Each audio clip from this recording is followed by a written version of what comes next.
Welcome to Subramani. Uh, Today's retiree is in a very difficult place. Let us make no mistake about that. If he is retired with adequate capital, or what we consider adequate 30 times annual expenses or 40 times annual expenses, the challenge is in managing it himself or herself. It is of course possible to do a lot of DIY activity, but remember, the DIY activity is only for doing the transactions. The thinking and the planning requires some effort, so don't think it is very easy. It has to, you will definitely need an advisor in the withdrawal phase, if not in the accumulation phase. Let us look at two big risks. One, retirees are living too long. So if you retire at 55 or 56, whatever, I mean 58 is just the technical age for retiring. Many people in BFSI and IT industry retire at 55, 56. So a couple of years you may retire even earlier.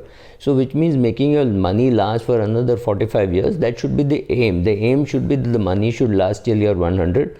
Maybe you'll die at 92, so for 8 years you have excess provided. But it's better to plan for 100 and die at 92 rather than plan for 92 and die at 100. You just can't afford to take a risk with your limited corpus portfolio, especially for people who don't have children on whom they can fall back if need be, or some support, right? Or you'll have to go to an old age home which is subsidized or things like that.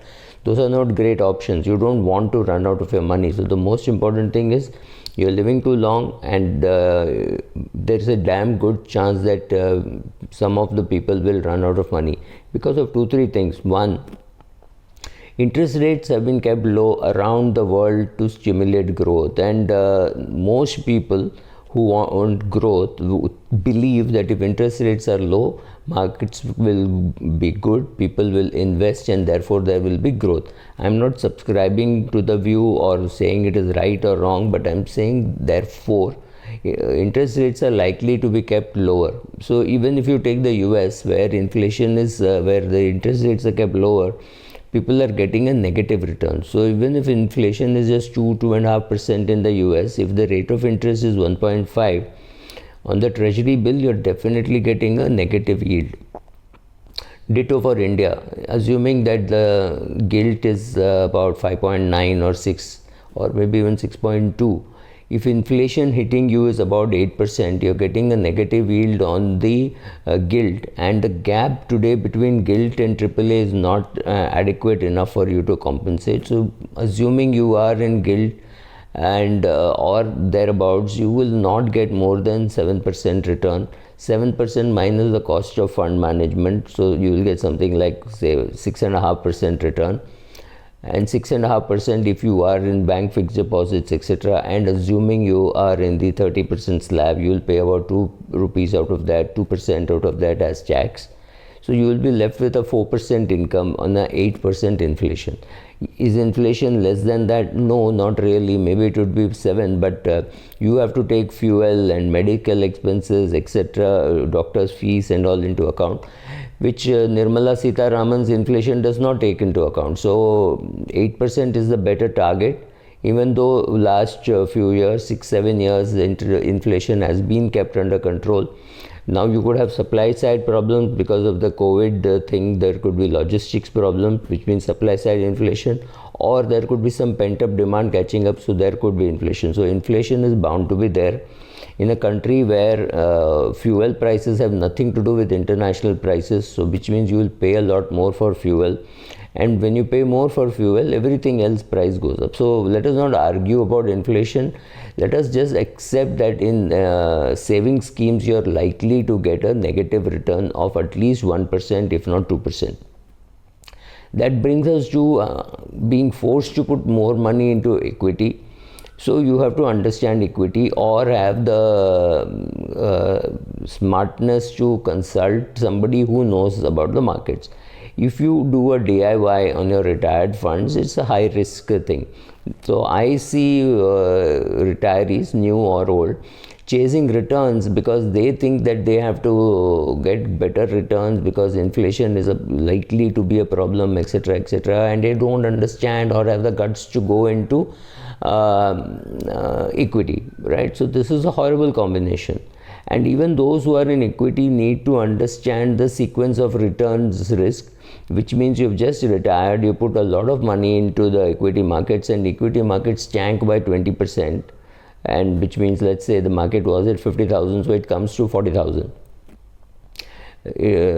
So then what happens? You've already put in a lot of your money, and then the market has come down. Then it takes a very long period for the market to recover.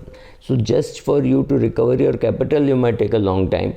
It is exactly in this time that you could panic and withdraw, which reduces the corpus even further in equity.